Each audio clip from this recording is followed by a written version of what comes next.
बिस्मिल्लाहिर्रहमानिर्रहीम। अस्सलाम वालेकुम। आज 8 जनवरी बरोज़ इतवार हम बात करेंगे पाकिस्तान पीपल्स पार्टी के रहनुमा के खिलाफ मुकदमा दर्ज हुआ है जालसाजी और फ्रॉड का।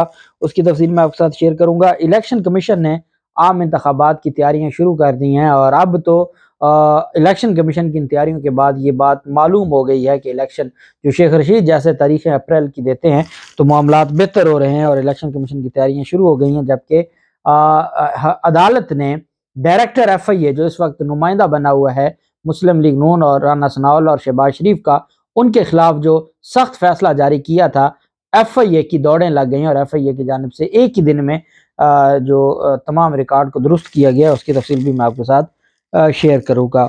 पहले हम बात कर लेते हैं इलेक्शन कमीशन की तैयारियों के हवाले से। इलेक्शन कमीशन की जो तैयारियां हैं वो अरूज पर हैं और इलेक्शन कमीशन ने इसी सिलसिले में तमाम इलाकाई इलेक्शन कमिश्नर्स को खतूत लिखे हैं। तमाम सूबों के इलेक्शन कमिश्नर्स को खतूत लिखे गए हैं जिसमें उन्हें पोलिंग स्टेशन की फहरिस्तें पुलिस और एजेंसियों को भेजने की हदायत कर दी है।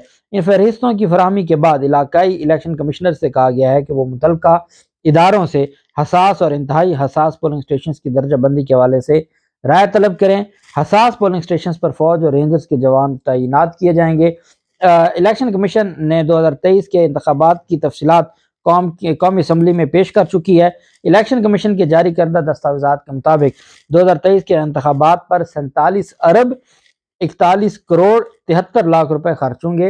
इलेक्शन कमीशन के मुताबिक ट्रेनिंग विंग के लिए 1 अरब 79 करोड़ और 90 लाख का खर्चा आएगा, जबकि बैलेट पेपर्स की प्रिंटिंग के लिए 4 अरब रुपए का खर्चा आएगा। इंतखाबी फहरिस्तों पर 27 करोड़, इलेक्ट्रॉनिक वोटिंग मशीन और आई वोटिंग पर 5 अरब रुपए खर्च होंगे। इसके अलावा इंतखाबात के लिए आर्मी की खिदमात और सिक्योरिटी के लिए 15 अरब रुपए खर्च होंगे। जिस मुल्क में सिक्योरिटी के नाम पर 15 अरब हों और बाकी जो अखराजात हैं वो उतने ही हों तो फिर आप अंदाज़ा लगा सकते हैं। और असल चीज़ क्या है? असल चीज़ ये है इलेक्शन कमीशन 47 अरब रुपए का बिल बना के बैठा है और इलेक्शन कमीशन ने कहा इतने लगेंगे। अब यही वजह है कि इमरान खान कहते हैं कि अगर पंजाब असम्बली तहलील हो जाती है ना तो इनके लिए फिर ये हो ही नहीं सकता कि पंजाब और खैबर पख्तूनख्वा में अरबों रुपए ये पहले लगाएं इलेक्शन के लिए और फिर जो जनरल इलेक्शन है उसमें ये दोबारा पैसे लगाएं। तो ये इतने चंगे नहीं है कि ये पैसे लगाएंगे और इस वजह से इनको इलेक्शन करवाना पड़ेगा। इसके अलावा और कोई इनके पास ऑप्शन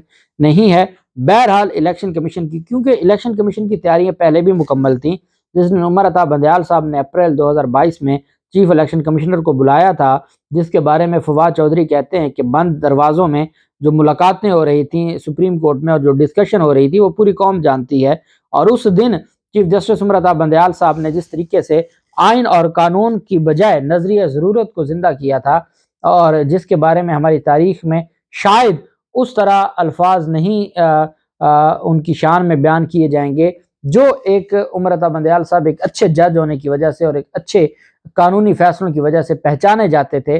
लेकिन ये जो 3-4 सियासी फैसले आए हैं इन्होंने पूरे निज़ाम को तबाह बर्बाद किया है। उस वक्त चीफ इलेक्शन कमिश्नर से कहा गया था कि क्या आप इलेक्शन करवाने के लिए तैयार हैं, और इलेक्शन कमिश्नर ने कहा था कि नहीं हम तैयार नहीं हैं। वो इलेक्शन कमीशन तब भी तैयार था लेकिन उनको इजाज़त नहीं मिली थी। उनको उनकी जानिब से जो बड़े हैं उनकी जानिब से ग्रीन सिग्नल नहीं मिला था। अब कहीं ना कहीं सिग्नल मिल गया है। यही वजह है कि इलेक्शन कमीशन अब एक्टिव हो गया और इलेक्शन कमीशन ने तैयारियां ज़ोरों शोर से शुरू कर दी और अब देखते हैं कि ये मामला कहाँ तक जाता है इलेक्शन कमीशन का। जबकि दूसरी जानिब पाकिस्तान पीपल्स पार्टी के रहनुमा ये सिटी सदर हैं पाकिस्तान पीपल्स पार्टी के, उनके खिलाफ मुकदमा दर्ज किया गया है। खानका डोगरा के ये सिटी सदर हैं। खानका डोगरा के रिहायशी और मारूफ वहाँ की सियासी शख्सियत हैं। पाकिस्तान पीपल्स पार्टी के सिटी सदर हैं एहसानुल्लाह रहमानी। पंजाब में पाकिस्तान पीपल्स पार्टी के सीनियर रहनुमा में उनका नाम आता है। और एहसानुल्लाह रहमानी और उसके वालिद मुश्ताक रहमानी के खिलाफ ये मुकदमा दर्ज किया गया है। इमरान नामी शहरी ने प्रॉपर्टी की बंद में जाली दस्तावेजात बनाकर करोड़ों रुपए हथियाने पर थाना सिटी हफ्जाबाद में ये मुकदमा दर्ज किया था। ये सिटी हफ्जाबाद के सदर हैं, उनके खिलाफ ये मुकदमा दर्ज किया गया। दरख्वास्त में जो एक शहरी ने दरख्वास्त दी उसके मुताबिक इस एहसान इलाही रहमानी और मुश्ताक रहमानी वगैरह ने उसके साथ 130 मरला ज़मीन की बाबत जाली फर्द तैयार करके 1200 रुपए का इकरारनामा तहरीर किया, जिसमें मालकान के तौर पर खुद को 130 मरलों के मालिक को जाहिर किया। جس کی بنا پر ساحل سے کروڑ روپے ہتھیار لیا گیا۔ بعد ازاں رجسٹری نہ کروانے پر ساحل کو شک ہوا تو ان کا کھاتہ پٹوار چیک کیا گیا تو پتہ چلا کہ الزام علیہ کبھی بھی 130 مرلوں کے مالکان نہ تھے اور ساحل کے ساتھ باہمی سازش جعلی دستاویزات تیار کر کے اسٹامپ کر کے ساحل سے کروڑوں روپے ہتھیایا گیا ہے۔ ساحل کے ساتھ زیادتی ہوئی ہے۔ اعلیٰ حکام سے انصاف کی اپیل کی اور کہا کہ ان جعل ساز فرادیوں سے میرے پیسے ریکور کیے جائیں۔ اس پر پھر پولیس نے مقدمہ درج کیا اور کارروائی شروع کر دی۔ یہ پاکستان پیپلز پارٹی کے مقامی رہنما ہیں اور جب ان کا کردار، چونکہ انہوں نے یہ چیزیں، جن کا لیڈر آصف زرداری ہو، اور میں حیران ہوتا ہوں کہ میرے خیال میں تو پاکستان پیپلز پارٹی کے لوگوں کو اسی وقت ہی جو ہے وہ شرم سے ڈوب مرنا چاہیے جب بلاول زرداری ذوالفقار علی بھٹو اور بے نظیر بھٹو کے ساتھ آصف زرداری کو ملا رہے ہوتے ہیں۔ آپ کو اختلاف ہو سکتا ہے ذوالفقار علی بھٹو نے جو کچھ کیا، آپ کو اختلاف ہو سکتا ہے بے نظیر بھٹو کے ساتھ، لیکن وہ سیاسی لوگ تو تھے نا، کم از کم پتہ تو چلتا ہے۔ اگر آصف زرداری کو، صرف آصف زرداری کی ایک بات ختم کر دی جائے کہ وہ بے نظیر کا شوہر ہے، اس کے علاوہ آصف زرداری کی اپنی کیا اوقات تھی، یا اپنا کیا ان کا بیک گراؤنڈ ہے، یا اپنا ان کا کون سا سیاسی خاندان تھا اور سیاسی اثر و رسوخ تھا، ان کا صرف یہ تھا کہ بے نظیر بھٹو، اور یہ بھی بدقسمتی تھی، اور میں سمجھتا ہوں یہ بے نظیر کی بدقسمتی تھی، اور جو ان کے بچوں کی بدقسمتی ہے کہ ان کو آصف زرداری جیسا باپ ملا ہے جو ڈاکو مشہور تھا، اور جس کی وجہ سے، اور جن کا کوئی اور تعریف آپ اگر کرنی ہو آصف زرداری کی تو اس میں صرف یہ ہے کہ وہ بے نظیر بھٹو کا ہسبینڈ تھا۔ تو یہ تو میں سمجھتا ہوں پاکستان پیپلز پارٹی کے لوگوں کے لیے، بلاول کو تو شرم آتی نہیں ہے، لیکن یہ پیپلز پارٹی کے لوگوں کے لیے شرم کا مقام ہے کہ کہاں سیاسی لوگ بے نظیر اور ذوالفقار بھٹو اور اس کے ساتھ یہ ملاتا ہے آصف زرداری کو، اور جہاں آصف زرداری جس کا صدر ہو تو وہاں پھر معاملات کچھ بھی ہو سکتے ہیں، اور یہ جو ایک ایسا مزہ ہے جس کی کوئی حد نہیں ہے کہ آصف زرداری لیڈر ہیں،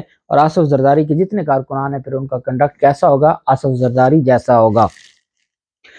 لاہور کی اسپیشل کورٹ سینٹرل نے ڈائریکٹر ایف آئی اے لاہور، جو جتنی کارروائیاں پاکستان تحریک انصاف کے خلاف ہیں وہ ڈائریکٹر ایف آئی اے کی جانب سے کی جا رہی ہیں۔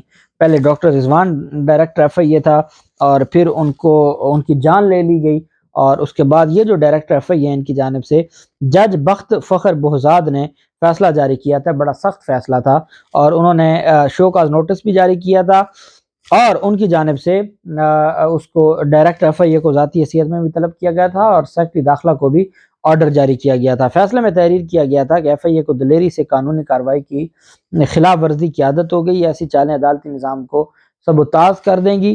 فیصلے میں جج صاحب نے ڈائریکٹر ایف آئی اے لاہور کے خلاف لکھا کہ ایف آئی اے کے ڈائریکٹر اور ڈپٹی ڈائریکٹر خود کو قانون سے بالا تر سمجھتے ہیں، یہ سب ڈائریکٹر ایف آئی اے اور متعلقہ ڈپٹی ڈائریکٹر کے علم میں لایا گیا تھا۔ انہوں نے کہا کہ ڈائریکٹر ایف آئی اے کو آئندہ سماعت میں ذاتی طور پر طلب کر لیا ہے۔ عدالت نے ہدایت کی کہ ڈائریکٹر اظہار شو کاز کا تحریری جواب دیں ورنہ ان کے خلاف کارروائی ہوگی۔ عدالت نے ڈائریکٹر ایف آئی اے کی تنخواہ روکنے کے لیے اکاؤنٹنٹ جنرل پاکستان کو بھی فیصلے کی کاپی بھیج دی۔ جج صاحب نے لکھا کہ انہوں نے نوٹ کیا ہے کہ ملزمان کی عدم پیشی پر ایف آئی اے جھوٹی رپورٹس پیش کرتی ہے۔ ایسی رپورٹ سے معصوم افراد کو اشتہاری کروا کر ایف آئی اے اپنا ٹارگٹ پورا کرتی ہے۔ کئی کیسز میں سالوں سے زیر تفتیش ہیں، جبکہ حکام چند ملزمان کے خلاف چالان جمع کرتے ہیں۔ نیب کا بالکل ایسا ہی معاملہ ہے۔ ہمارے ایک کلائنٹ بھی ہیں، ہمارے دوست بھی ہیں ڈی ایچ اے لاہور سے، تو وہ سٹیل مل میں پہلے جاب کرتے تھے، پھر نیشنل ہاسپٹل لاہور میں جاب کرتے رہے، تو ان کے خلاف جب وہ سٹیل مل میں ملازم تھے تو اس وقت کا ایک 2016 کا سٹیل مل میں چوری کا مقدمہ ہوا نیب کا، اور ان کو بھی اس میں نامزد کر دیا گیا۔ 150 کے قریب لوگوں کو نامزد کیا گیا، وہ انتہائی شریف آدمی ہیں، ان کو نامزد کر دیا گیا۔ نامزد کرنے کے بعد 2022 میں، دسمبر 2022 میں وہ لاہور آئے نیب والے، اور یہاں سے اٹھا کے لے گئے، بتایا بھی نہیں۔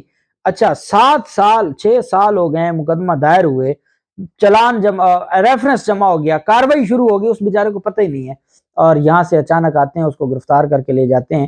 تو یہی بات عدالت کا رہی ہے کہ آپ غلط رپورٹیں بناتے ہیں، نوٹس وغیرہ کرتے نہیں، اور پھر ان کو اشتہاری کروا کے اپنا ٹارگٹ پورا کرتے ہیں۔ جج صاحب نے کہا کہ ضابطہ فوجداری پر عمل میں التوا تعزیرات پاکستان کی دفعہ 166 کے تحت قابل سزا ہے۔ انہوں نے کہا کہ یہ عدالت نے سیکرٹری وزارت داخلہ کو ہدایت کی کہ رپورٹ پیش کریں کہ اندراج کے بعد کتنے کیس 5 سال سے التوا میں ہیں، کتنے چالان مکمل ہوئے اور اب تک ٹرائل بھجوائے گئے، باوقت چالان जमा ना करवाने पर कितने तफ्तीशी डिप्टी डायरेक्टर और डायरेक्टर के खिलाफ कार्रवाई की गई है, अगर कार्रवाई नहीं की तो उसकी वजह क्या है, ये सारी चीज़ें पूछी थी जज साहब ने। उस पर अब डायरेक्टर जो है वो लाहौर FIA लाहौर वो एक्टिव हो गए हैं और डायरेक्टर FIA सरफराज विरक ने FIA में 2 साल से पेंडिंग मुकदमात को फाइनल करने का फैसला किया है FIA की जानिब से, और money laundering, anti corruption, financial fraud समेत दीगर मुकदमात के चालान मुकम्मल करने की डायरेक्टर FIA लाहौर ने आर्डर जारी कर दिए अपने मातहतों को 2022 के तमाम केसेस मुकम्मल किए जाएं। डायरेक्टर FIA सरफराज विरक की हदायत। अब ये सरफराज विरक, ये सारे लोग पंजाब पुलिस से गए हुए हैं और वहाँ भी वो पंजाब पुलिस की तरह चला रहे हैं। तमाम सर्कल अफसरान को दफातर में रहकर केसेस के चालान मुकम्मल करने की हदायत कर दी है। जब तक तमाम केसेस के चालान मुकम्मल नहीं कर लिए जाते, फील्ड ऑपरेशन मुअत्तल रहेगा। इनको डंडा पड़ेगा तो ये काम करेंगे। अब अदालत ने इनको ज़ाती हैसियत में भी तलब किया है, तनख्वाह भी बंद किया, तो कैसे एक्टिव हो गए हैं। कहते हैं कि तमाम सर्कुलर अफसरान को दफातर में रहकर केसेस के चालान मुकम्मल करने की हदायत की है। जब तक तमाम केसेस के चालान मुकम्मल नहीं हो जाते, फील्ड ऑपरेशन मुअत्तल रहेगा। केसेस को मुकर्ररा वक्त में फाइनल ना करने वाले अफसरान के खिलाफ भी कार्रवाई होगी। ये डायरेक्टर FIA को पता है कि उन्होंने जो जज हैं FIA के, उनके सामने जवाब देना है। इस वजह से अब इनकी दौड़ें लग गई हैं और पूरा FIA एक दफ़ा एक्टिव हो गया है। पूरा FIA लाहौर अब लग गया है पुराने केसेस के चालान बनाना और उनको तैयार करना, उनका रिकॉर्ड तैयार करना, क्योंकि जज साहब ने शो काज नोटिस जारी कर दिया है और जज साहब के डंडे की वजह से सरफराज विरक ने काम शुरू कर दिया है। देखते हैं अगली तारीख पर क्या रिपोर्ट जमा होती है। जो भी तफसीलात होंगी आपके साथ शेयर करते रहेंगे। अल्लाह पाक पाकिस्तान का हामी और नासिर हो। बहुत शुक्रिया। अल्लाह हाफिज़। पाकिस्तान जिंदाबाद।